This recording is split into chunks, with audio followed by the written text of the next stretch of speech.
Masechet Baba Metzia, traité Baba Metzia, Daf Tzadi, fait numéro 90, nous sommes à la fût 89, à la dernière ligne.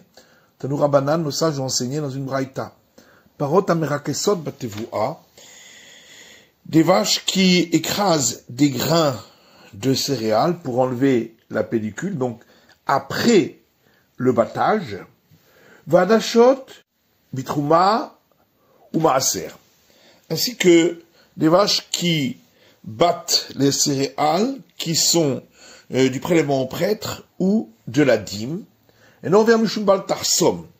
Il n'enfreint pas à ce moment-là l'interdiction de museler les animaux, dans le premier cas parce que c'est après le battage, et dans le deuxième parce qu'il s'agit de prélèvements qu'on n'a pas le droit de toute façon de donner aux animaux. Aval, mais vous boule termine. Par contre, pour ne pas que les gens aient l'impression qu'on a enfreint un interdit, on apportera le volume du point de cette espèce, Vetolela Batraskaline, et il la mettra dans un panier qui est suspendu à son cou, chez Befira, pour qu'elle puisse en manger avec sa bouche. Rabbi Shimon ben Yochai Omer, Rabbi Shimon, fils de Yochai dit, mais Vikarchinim, il apportera du cresson, Vetolela, et il le suspendra à son cou pour en manger. Chez Akarchin, il y a faute l'arbinacol, parce que le cresson est le meilleur pour la santé de l'animal. Ruminehi, et on objecte à partir d'une autre braïta qui dit, Parot Ameraksot Batevua, les vaches qui écrasent des grains de récolte pour enlever la pellicule, et l'over mishum baltarsom, il n'enfreint pas à ce moment-là l'interdiction de museler, hadashom et trouma ou maaser, et lorsqu'elles battent de la récolte qui est prélèvement au prêtre ou dîme, over mishum baltarsom, il enfreint l'interdiction de museler. Et un non-juif qui fait le battage avec la vache d'un juif, et non envers Mishum Bal Tarsom. Il n'enfreint pas l'interdit de museler lorsqu'il la muselle, même si c'est à la demande du juif. Israël Hadav Paratoshel Nochri, et un juif qui fait le battage avec la vache d'un non-juif, envers Mishum Bal Tarsom, il enfreint l'interdiction de museler s'il la muselle. Kasha Trouma Trouma, Kasha Maaser Maaser. Donc il y a une contradiction entre les deux braïta concernant le prélèvement au prêtre et concernant la dîme. L'agma dit Bishtam Trouma Trouma lo Kasha. On peut répondre concernant le prélèvement au prêtre, il n'y a pas de question. Kan Bitrouma, Kan Begidou les Trouma. Lorsqu'on a permis, c'est lorsqu'il s'agit du prélèvement au prêtre. Et lorsqu'on a interdit, c'est lorsqu'il s'agit de pousses qui ont poussé à partir de graines de prélèvement au prêtre, qui ne sont considérés comme un prélèvement que d'ordre rabbinique, mais d'après la Torah, c'est pas considéré comme du prélèvement au prêtre. Et la maaser à maaser kasha, par contre, il reste une question concernant la dîme. Ritema maaser à maaser namilo kasha. Et si tu vas répondre que concernant la dîme non plus, il n'y a pas de contradiction, kalbe maaser, kalbe guidou et maaser. Dans un cas, on parle de la dîme elle-même, et dans l'autre cas, de pousses qui ont poussé à partir de la dîme. Puis ça m'a guidou les trouma. Alors, effectivement, ce qui a poussé à partir du prélèvement au prêtre, c'est considéré comme prélèvement au prêtre par institution rabbinique. Et la guidoulé maaser nous. Mais ce qui a poussé à partir de la dîme, c'est considéré comme profane, donc c'est évident que c'est interdit. Dites-donc, puisqu'il y a une Mishnah qui dit, guidoulé tevel, guidoulé maaser chéni, des pousses qui ont poussé à partir de récoltes dont on n'a pas effectué les prélèvements, ou de seconde dîme, Choulin, c'est considéré comme profane. Et la lokasha. Ha bemaaser rishon, ha bemaaser sheni. Mais en vérité, il faut répondre autrement, que quand c'est interdit, c'est lorsqu'il s'agissait de première dîme, parce que les animaux sont autorisés à en manger, et quand c'est pas interdit, on a dit qu'on n'a pas enfreint l'interdit, c'est lorsqu'il s'agit de seconde dîme, puisqu'on n'a pas le droit de donner aux animaux. Bibaïtema, ou si tu veux, on peut donner une autre réponse. Les deux enseignements parlent de la seconde dîme. Mais le kasha, il n'y a pas de question. Ha Rabbi Meir, ha Rabbi Yuda. Un enseignement, c'est l'avis de Rabbi Meir, l'autre c'est l'enseignement de Rabbi Yuda. Ha Rabbi Meir, un enseignement, c'est celui de Rabbi Meir d'Amama Aser Sheni Mamon Gavoahu. C'est donc Rabbi Meir qui dit que la seconde dîme est considérée comme un bien appartenant au Très-Haut. Et donc, de toute façon, c'est interdit de donner un animal, et donc il n'y a pas l'interdit de museler. Ha Rabbi Yuda, et l'autre, c'est l'enseignement de Rabbi Yuda, d'Amam Aser Sheni Mamon Hediot, qui a dit que la seconde dîme est considérée comme un bien du profane, c'est pourquoi il y a l'interdit. Hechidami, l'Agma dit, de quoi on parle? Comment c'est possible que ce soit considéré comme prélèvement, alors que on est dans le battage? Et l'Agma dit, Kegon, Jigdimo, Meshibolim. On parle d'un cas, on a prélevé lorsque c'était encore sous forme d'épi. Le Rabbi Yuda, Rabbi Choma. Même d'après Rabbi Yuda, il y a quand même un interdit, puisque ça ne peut être mangé qu'à l'intérieur des murailles de Jérusalem. Et l'Agma répond que quand chez Da, on parle effectivement que le battage a eu lieu derrière la muraille extérieure de Jérusalem, appelée muraille de Betpagi. Ibaïtema, autre réponse, l'Okashia, il n'y a pas de contradiction. Kan de Maaser Vadaï. Dans un cas, on parle lorsque c'était de la seconde dîme de manière certaine. Dans ce cas-là, effectivement, il n'y a pas d'interdit puisque c'est interdit de par la Torah de donner aux animaux. Kan de Maaser Demaï. Dans l'autre, on parle de seconde dîme qui a été prélevée à cause d'un doute. Et le prélèvement n'est que par institution rabbinique. C'est pourquoi il y a l'interdit, puisque de par la Torah, on peut le donner à l'animal. Et maintenant qu'on a répondu ainsi, on peut répondre alors aussi à la question concernant le prélèvement au prêtre en disant que la braïta qui avait autorisé, c'est lorsqu'il s'agit de prélèvement au prêtre qui est prélevé de manière certaine. Dans le cas, c'était un prélèvement au prêtre de la récolte d'un ignorant où l'obligation n'est que d'ordre rabbinique. On comprend que il y a une dîme prélevée par institution rabbinique pour la récolte d'un ignorant. Et la trouma de Malmika, mais est-ce que ça existe cela pour le premier prélèvement qui est pour le prêtre? Tania, pourtant on a vu dans une braïta, Afhu que Yochanan ben Zakkai, il a également bitel et havidouy, annulé l'obligation de la déclaration des prélèvements que l'on fait la 4e et la 7e année, parce que par institution rabbinique on donnait plus la première dîme aux Lévites, donc c'est pourquoi on pouvait plus dire cette déclaration.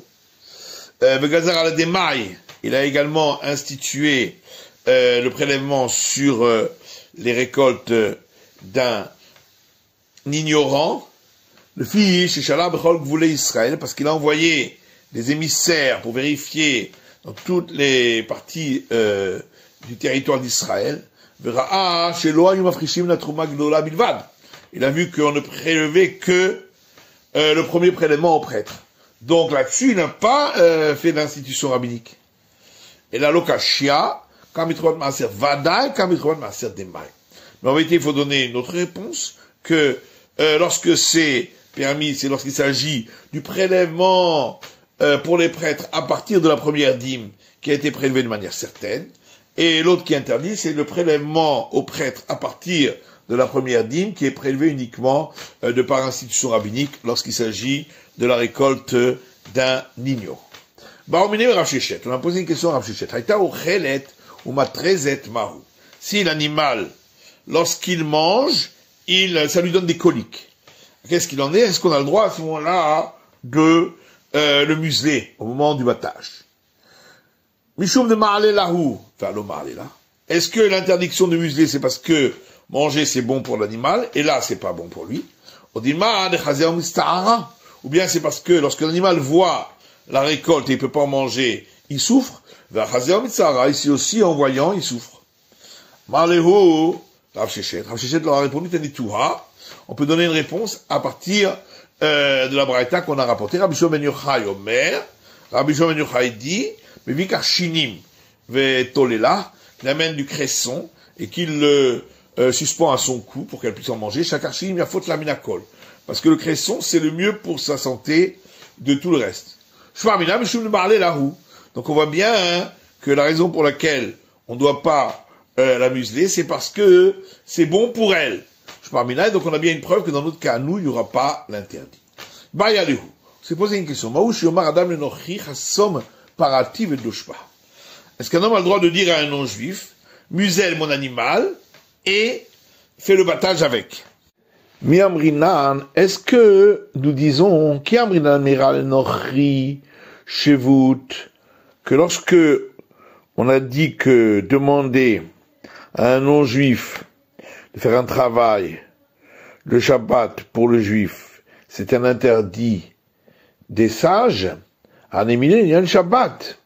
Peut-être c'est uniquement concernant le Shabbat des Issour Skila, parce que le Shabbat est un interdit pour lequel la sanction est la lapidation. Avala Hassima, mais concernant l'interdiction de museler l'animal lorsqu'il bat les céréales, des Issour Lave, où là c'est un simple interdit, la Torah, l'eau, peut-être que on ne le dira pas. Odima Loshana, ou peut-être ça change pas. Tashva, la Gemara vient écoute.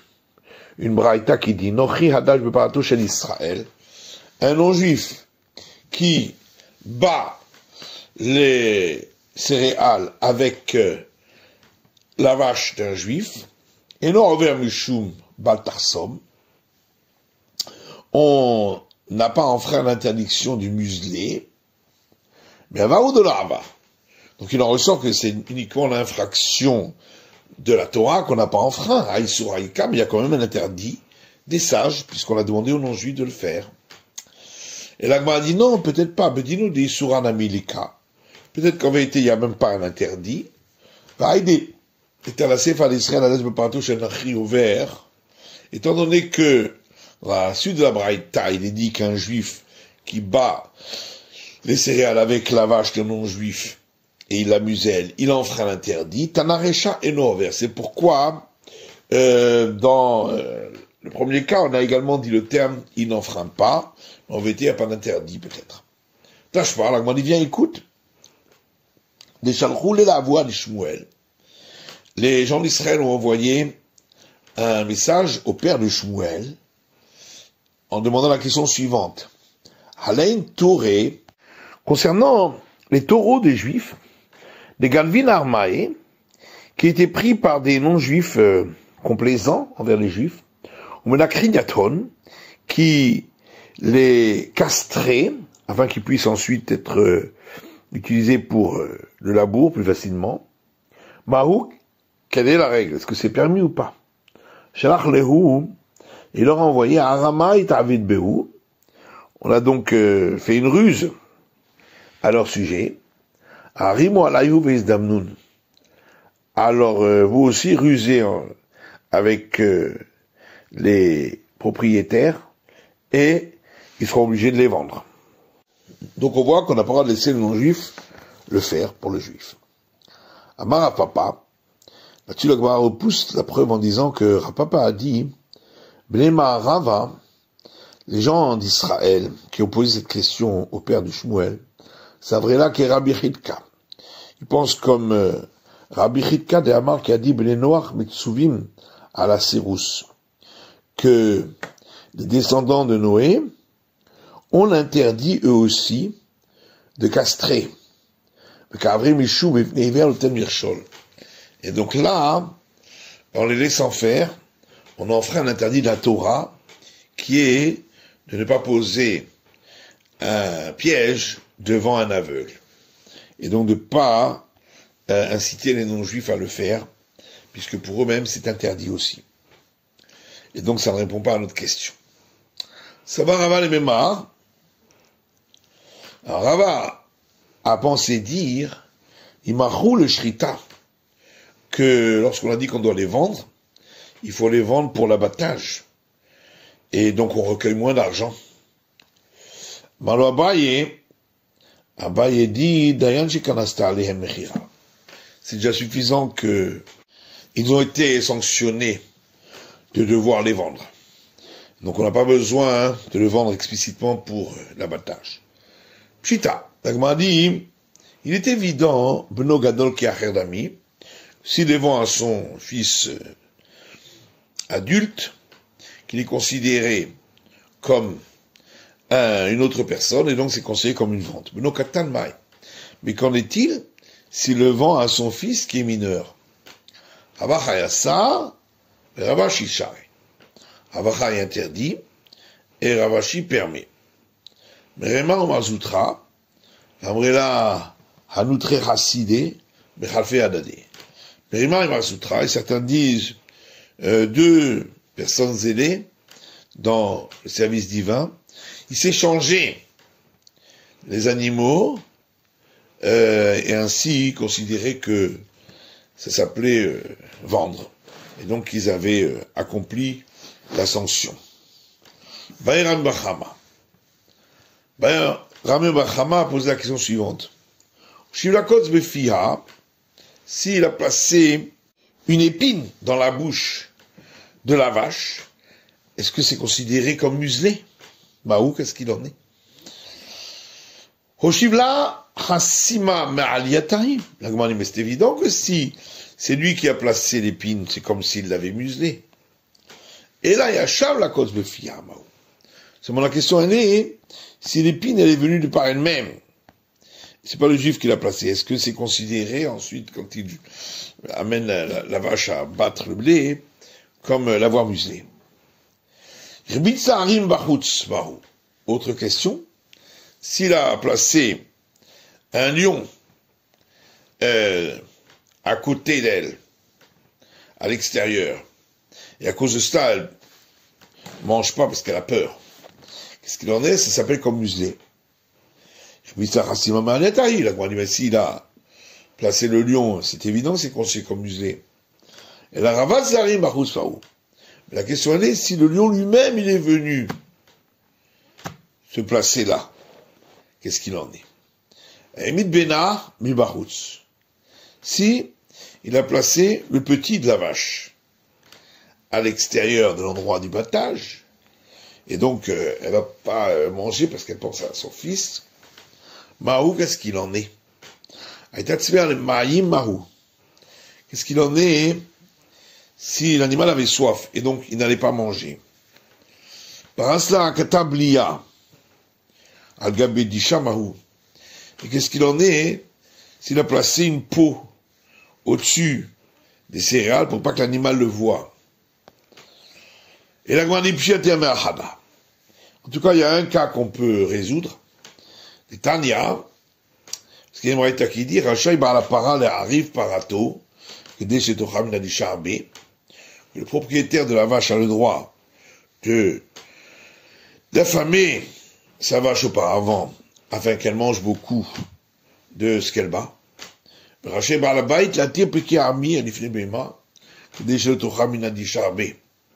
Et le propriétaire de la récolte a le droit de placer une botte de céréales devant l'animal pour ne pas qu'il mange beaucoup de ce qu'il bat. La Gemara dit Shanatam de Kafra. Là-bas c'est différent parce qu'il a donné à manger. Donc c'est pourquoi c'est permis. Il bat Itema, ou si tu veux, on peut dire autrement, Rachaï Baalabait la tire peki armi l'ifne bema, mais Ikara, qui a le droit de mettre cette botte avant qu'elle commence à battre, afin qu'elle ne mange pas beaucoup du battage. C'est pas comme chez nous, au contraire, il la fait pas manger. Rabbi Yonatan, mais Rabbi Simai. Rabbi Yonatan a demandé à Rabbi Simai, Chassamam Bachutz, s'il a muselé à l'extérieur de l'endroit du battage, Maou, est-ce qu'il en est, c'est permis ou pas? Est-ce qu'on va dire, c'est écrit, ne pas museler le taureau lorsqu'il bat, va à la bédichou, et là, au moment où il a muselé, c'était pas encore le temps du battage. Ou peut-être la Torah a voulu dire que l'animal ne doit pas battre en étant muselé. Amarle, il a répondu, tu peux apprendre de ce qu'on a ordonné à la maison de ton père, donc la maison de Aaron le prêtre, puisque c'était un prêtre, Rabbi Yonatan, qui a posé la question. Parce qu'il est écrit au sujet des prêtres, Yain veshechar al tesht, ata vanecha itach, bevoachem, du vin et toute boisson alcoolisée, tu ne boiras pas, toi et tes fils, avec toi, lorsque vous rentrerez dans la tente d'assignation. Bevoachem ou d'assour, donc, on va en déduire que c'est seulement en entrant qu'on n'a pas le boire, mais s'il a bu auparavant, ce serait permis. Pourtant, la Torah a dit que c'est pour qu'il puisse discerner en ce qui est sanctifié et ce qui est profane. Donc ça change rien s'il a bu auparavant. Il a aussi perdu l'esprit pour pouvoir bien discerner. Et là, matam, b'shal biya, loté shechut, chanami b'shal dishaot chassima. Et dans la manière que là-bas on explique le verset, qu'au moment où il entre, il ne faut pas qu'il y ait déjà un état d'ivresse. Ici aussi, au moment où l'animal bat le blé, il ne faut pas qu'il y ait déjà muselage. Même si ça a été fait auparavant. Tanou Rabanan, nous sages anciens dans une moraïta. Achosem tapara, celui qui muselle la vache, et c'est un autre qui fait battre le blé. Mais avec Mekilaï, ou celui qui attelle deux espèces, et c'est un autre qui les fait avancer. Patour, le premier est dispensé de la flagellation. Benoloke est là, dash ou manig milvad. Et ne reçoit la flagellation que celui qui lui a fait battre le blé dans le premier cas, ou celui qui l'a conduit, cet attelage, uniquement. Il y a un enseignement qui dit, Chassama bekol, si on a muselé l'animal avec la voix, c'est-à-dire en l'empêchant avec la voix de manger. Et niga bekol, ou bien dans le cas de l'attelage de deux espèces, si on les a fait avancer avec la voix, Rabbi Chanan chayav Reish patour. Rabbi Chanan dit, il recevra la flagellation, il a enfreint l'interdit de la Torah, et Reish Lakish dit qu'il n'a pas enfreint, et donc il est dispensé de la flagellation. Rabbi Chanan chayav, Rabbi Chanan lui dit qu'il doit recevoir la flagellation, Akimat piv aviamaase, parce qu'il considère que le fait d'avoir bougé sa bouche pour crier, c'est comme s'il a fait un acte. Ce qui jamais pas tout, Kalalo avait massé, et Jacques dit qu'il est dispensé, parce que la voix n'est pas considérée comme un acte. C'est la fin de l'étude du Naftzadeh, de la feuille numéro 90.